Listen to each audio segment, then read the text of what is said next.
Assalamualaikum warahmatullahi wabarakatuh.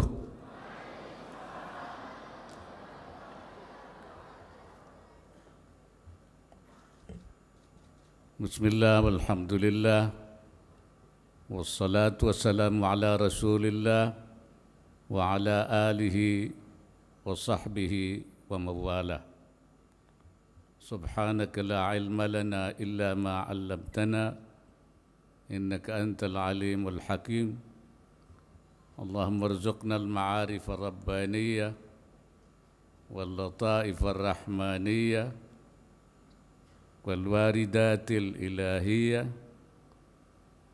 wal mawahib al-ikhtisasiyah wal ulum al-laduniyah wa ballighna rutbatal ihsan wa wahdatal syuhud walhamdulillahi rabbil alamin.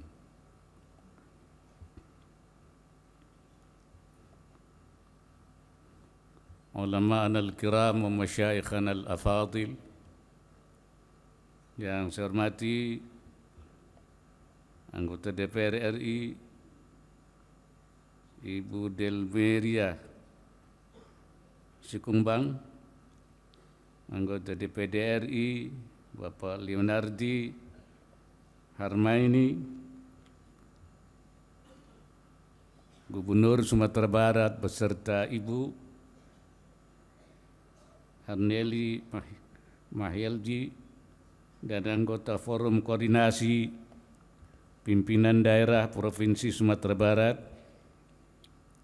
Ketua Umum Pimpinan Pusat Persatuan Tarbiyah Islamiyah Perti beserta jajaran pengurus, Ketua Pimpinan Daerah Perti Sumatera Barat beserta jajaran pengurus, hadirin serta undangan yang berbahagia. Alhamdulillah, saya pada hari ini bisa hadir berkumpul atas limpahan kurnia Allah Subhanahu wa taala, bisa hadir pada acara puncak milad ke-95 Persatuan Tarbiyah Islamiyah di Kota Padang ini. Dan saya selalu, baik sebagai Ketua Umum Majelis Ulama Indonesia maupun sebagai Wakil Presiden, kalau ada kegiatan Perti, saya selalu berusaha untuk datang.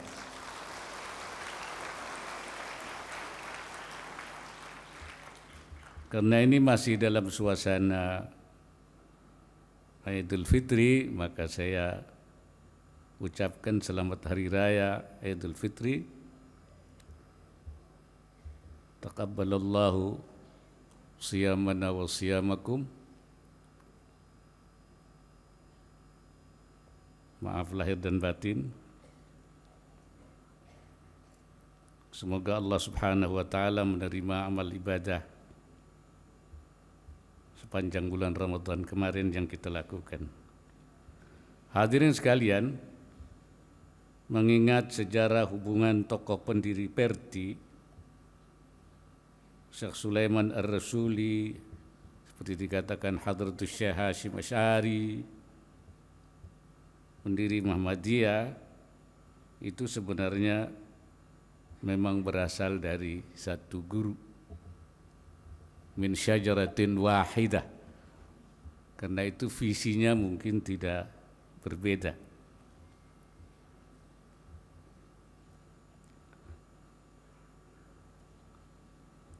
Tapi tadi dikatakan bahwa memang Perti telah banyak berbuat, terutama melalui pendirinya Syekh Sulaiman Ar-Rasuli, di dalam mendukung kemajuan bangsa, khususnya baik di bidang pendidikan, dakwah, dan sosial kemasyarakatan. Karena itu kehadiran saya dalam forum Perti ini juga menjadi salah satu bentuk komitmen pemerintah dalam menjaga hubungan baik dengan berbagai lapisan masyarakat, termasuk dengan PERTI, ya, dengan tarbiyah Islamiyah.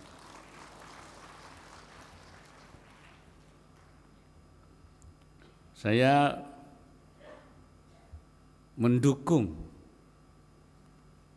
usulan agar beliau Hadratus Syekh Sulaiman Ar-Rasuli ditetapkan sebagai pahlawan nasional.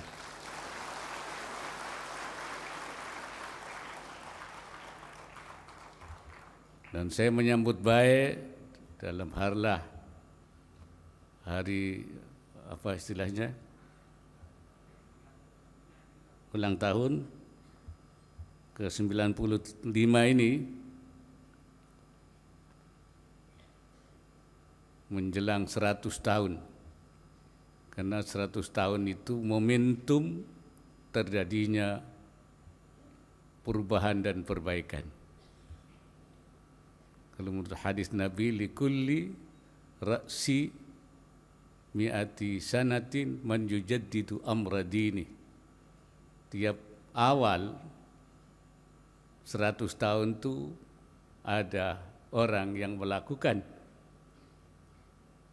perbaikan, pembaharuan agamanya, bukan dalam arti ajarannya, tapi pengorganisasiannya dan pengelolaannya supaya lebih baik, yang melakukan upaya-upaya yang lebih baik lagi. Karena itu saya mengapresiasi bahwa PERTI menjelang 100 tahun sudah mempersiapkan diri untuk melakukan langkah-langkah besar ke depan dalam 100 tahun yang kedua. Sangat tepat kalau tema yang diambil ini adalah meneguhkan kembali khittah.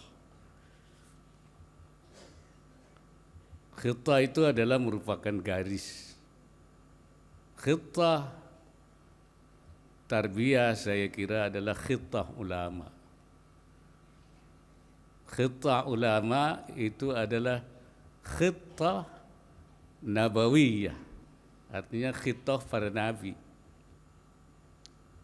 Khittah para nabi itu adalah khittah islahiyah, yaitu khittah perbaikan. Seperti dikatakan oleh Nabi Allah Syu'aib alaihissalam, in uridu illal islah mastata'tu wa ma taufiqi illa billah. Tidak ada yang saya kendaki kecuali yaitu illal islah, yaitu islahul ummah, memperbaiki manusia dalam rangka ikhrajun nas minadh dhulumat ilan nur. Zaman boleh berubah, perpolitikan boleh berubah, ilmu pengetahuan boleh berubah, tapi khittah tidak boleh berubah. Dia harus tetap sebagai panduan. Dan khittah itu diwujudkan dalam bentuk khatwah, langkah-langkahnya, dalam bentuk harakah.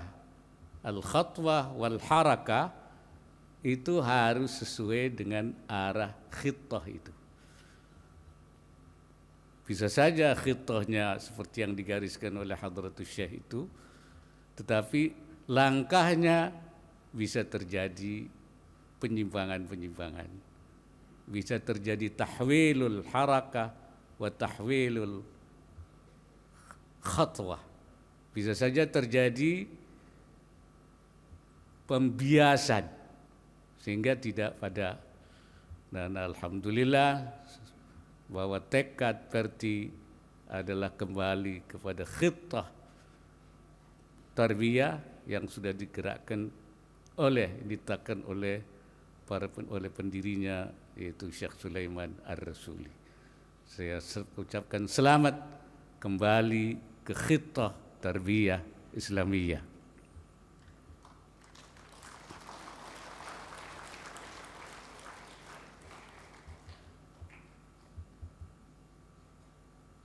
Kembali ke khitot tidak berarti kita kemudian meninggalkan perbaikan-perbaikan, pembaharuan-pembaharuan.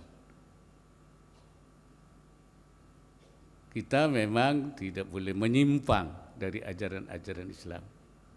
Tapi jika tidak boleh statis, tidak boleh konservatif, tidak boleh al-jumud alal manqulat, kata istilah Imam Al-Qarafi. Al-jumud alal manqulat dalalun fid din wa jahlun bimaqasidi ulama'il muslimin wassalafil madin. Statis pada tek-tek nas semata-mata itu adalah sesuatu kesesatan dan tidak sesuai dengan apa yang diarut oleh para ulama terdahulu. Kenapa? Karena memang kata Imamul Haramain itu disebutkan bahwa kebanyakan syariah itu adalah hasil ijtihad. Wa mu'dhamu syariah sadara minal ijtihad. Kebanyakan syariah itu lahirnya dari ijtihad. Kenapa begitu? Li'anna an-nususa mahdudah. Karena nas itu terbatas.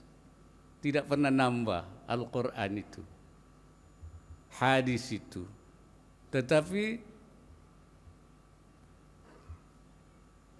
walakinnal masail al-hawadits wal waqa'i ghairu mahdudah.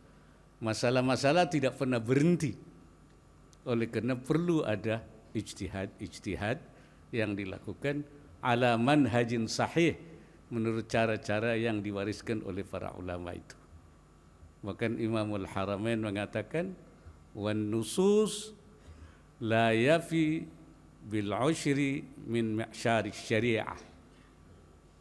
Bahkan menurut Imamul Haramain nas itu tidak sampai 1/10 daripada syariah.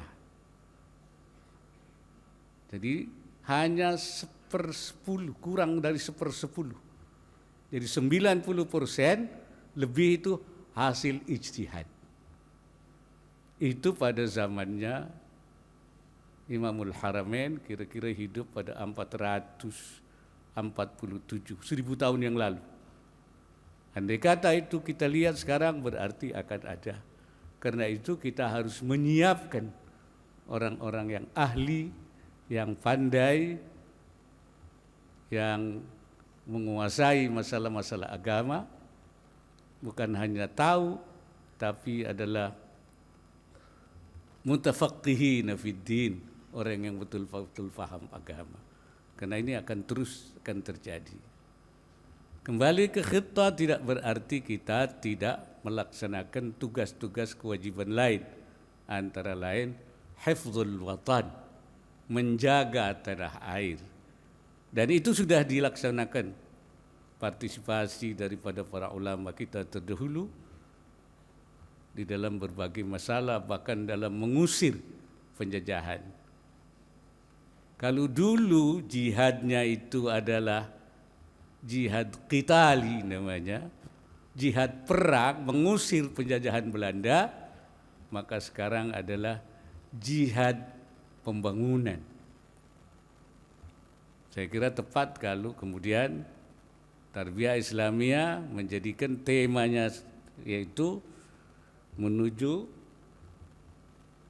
mewujudkan visi Indonesia 2045. Sekarang kita dalam suasana tidak suasana perang, tapi dalam suasana pembangunan. Visi Indonesia Emas 2045 secara esensi merupakan manifestasi cita-cita luhur para pendiri bangsa, yaitu demi Indonesia yang berdaulat, adil dan makmur dalam bingkai Bhinneka Tunggal Ika. Kita menargetkan Indonesia menjadi salah satu kekuatan ekonomi terbesar di dunia Itikad menjadi Indonesia negara maju yang sejajar dengan negara maju lainnya, kuncinya adalah harus dibarengi dengan peran sumber daya manusia yang terbaik di dalam pembangunan. Kita memang diperintah oleh Allah Subhanahu wa taala untuk memakmurkan bumi. Huwa ansya'akum minal ardi wasta'marakum fiha. Dialah yang menjadikan kamu dari tanah. Dan Allah minta kamu supaya memakmurkan bumi. Ista'marakum, kata ulama, kallafakum bi'imaratiha. Ya, ini memberi tanggung jawab pada kamu untuk memakmurkan bumi ini. Apa yang membuat bumi ini makmur atau asbabul imarah, yaitu berbagai kegiatan keekonomian seperti pertanian, perikanan, pertambangan, industri. Itu semua adalah asbabul imarah. Kuncinya, miftahul imarah adalah ilmu pengetahuan dan teknologi. Karena itu maka yang harus kita siapkan untuk membangun Indonesia maju 2000 visi Indonesia 2045 adalah sumber daya manusia. Sumber daya manusia yang unggul. Dan sumber daya manusia itu dihasilkan melalui pendidikan.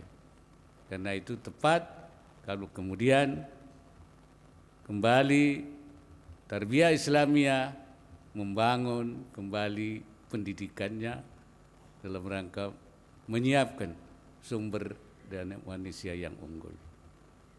Ini saya kira tepat sekali dalam rangka menyongsong 2045, visi Indonesia 2045 adalah sumber daya manusia yang menguasai ilmu pengetahuan dan teknologi. Tetapi selain itu juga kita tidak boleh lupa sebagai organisasi keagamaan menyiapkan yang saya katakan tadi al-muttafaqihina fid-din, yaitu yang faham agama, yang menguasai, yang bisa merespon berbagai masalah, yang bisa membawa umat dan juga mengarahkan pembangunan itu supaya sesuai dengan manhaj rabbani atau dengan nizam rabbani, tata aturan. Allah Subhanahu wa taala memang menjadikan kita manusia sebagai khalifatullah fil ard, sebagai wakil Allah di bumi untuk mengelola bumi. Dan Allah menyediakan untuk kita segala apa yang ada di bumi. Huwallazi khalaqa lakum ma fil ardi jami'a. Allah menjadikan semua apa yang di bumi untuk kamu, untuk kita semua, untuk ditakmirkan, diimarahkan, ya, dilola untuk menjadi kemaslahatan kita. Tetapi Allah juga menyiapkan kepada kita yang disebut dengan manhaj rabbani atau nizam rabbani. Ada dua nizam rabbani itu yang disediakan kepada kita. Yang satu namanya nizam kauni, tata aturan hukum alam, ya, hukum alam yang kita juga harus patuhi.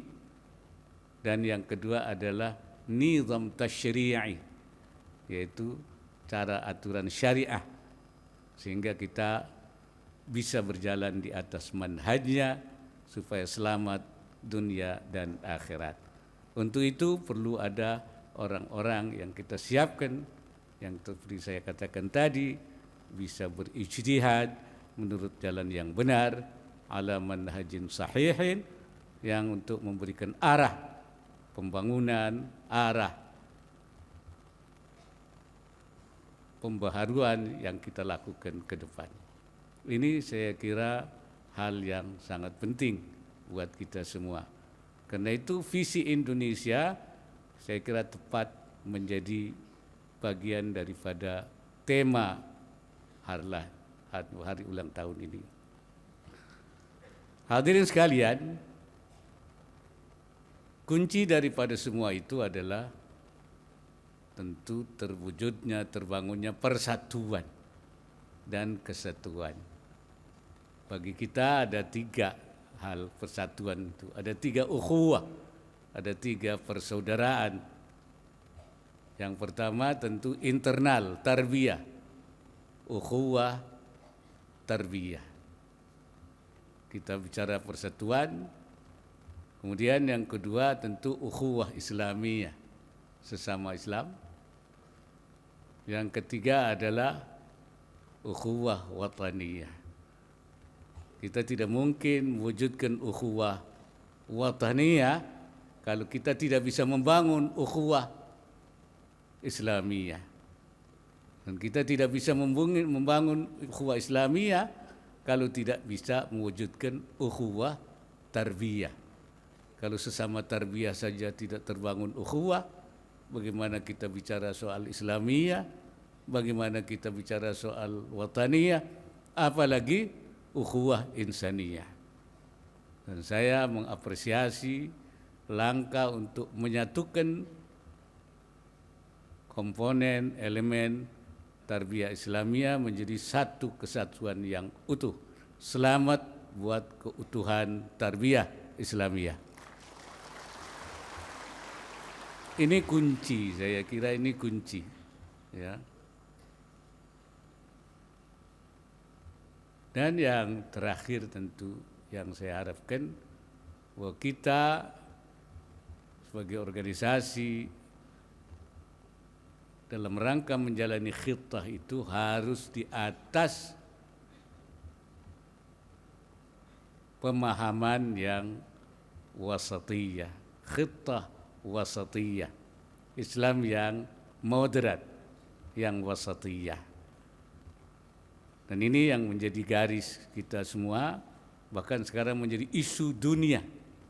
Ya, semua bicara tentang bagaimana mewujudkan ukhuwah, bagaimana Islam yang wasatiyah.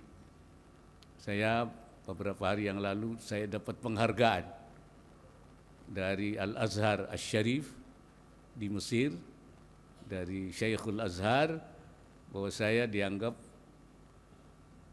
termasuk salah satu yang berhak memperoleh penghargaan dalam rangka mengembangkan, menumbuhkan Islam wasatiyah. Dan kita Indonesia alhamdulillah dianggap yang paling terdepan. Menjaga wasatiyah itu tidak mudah. Pertama, menjaga dari apa? Dari al-afham al-munharifah, faham-faham yang menyimpang. Faham yang menyimpang itu berbeda dengan penyimpangan, inhiraf, sering saya katakan berbeda dengan ikhtilaf. Kalau perbedaan dalam arti perbedaan itu harus ditoleransi. Tetapi kalau penyimpangan al-inhiraf itu tidak boleh ditoleransi, harus dihentikan. Kita harus menjaga kalau perbedaan seperti dalam kaidah dikatakan la yungkarul mukhtalafu fihi, sesuatu yang istilah ikhtilaf tidak boleh diingkari. Wa innama yungkaru al mujma'u alaihi, yang harus diingkari itu adalah yang sudah mujma', yang sudah ijma' semua umat Islam melakukan penyimpangan. Nah, itu adalah sesuatu yang katakan inhiraf.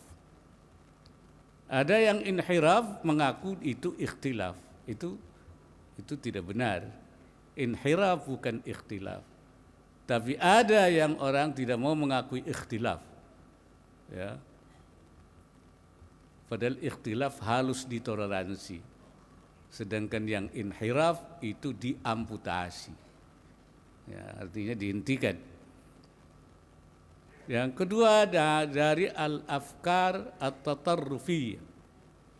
yaitu dari cara berpikir yang ekstrim, baik ekstrim ke kanan maupun ekstrim kiri.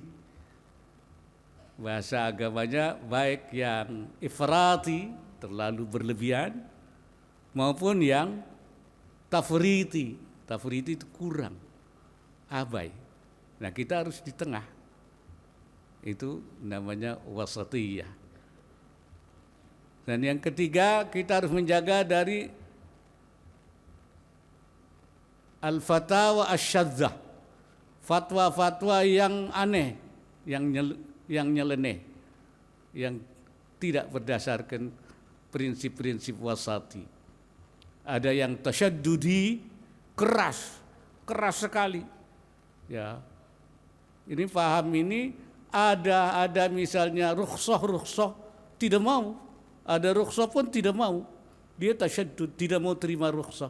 Padahal rukhsah itu kemurahan itu ada dalam agama rukhsah itu. Tapi ada yang tasahuli, yang memudah-mudahkan. Kalau yang memudahkan itu nyarinya yang rukhsah semua, carinya yang enteng-enteng semua. Kalau giliran puasa cari yang belakangan. Kalau giliran lebaran cari yang duluan. Nah, itu cari enaknya saja. Itu namanya tatabbu'ur rukhas. Kita wasatiyah. Oleh karena itu berdiri di tengah dalam wasati itu tidak mudah. Itulah yang oleh Rasulullah dikatakan syayyabatni Hudun. Surat Hud itu membuat saya beruban. Ketika ditanya limadza ya Rasulullah, kenapa wahai Rasulullah? Liqaulihi ta'ala istaqim kama umirta wa man taba ma'aka wala tatghaw. Istaqim kama umirta, kamu hendaknya istiqamah seperti engkau diperintahkan. Artinya alal wasati, dan orang-orang yang bertobat bersamamu, wala tatghaw, dan jangan melebihi batas, wala tatajawazul had, jangan liwat di tengah. Disebut oleh Nabi syayyabatni, membuat saya berubah. Kenapa? Menjaga konsistensi, istiqamah alal wasatiyah bukan sesuatu yang mudah, karena banyak godaan, baik yang ke kanan maupun yang ke kiri, yumnan wa yusran. Ini yang harus kita perjuangkan terus, supaya Islam ini tetap berada dalam garis sesuai apa yang sudah diajarkan oleh para ulama kita, alama alaihi salafun salihun, seperti para pendiri tarbiyah Islamiyah ini. Saya kira itu yang dapat saya sampaikan.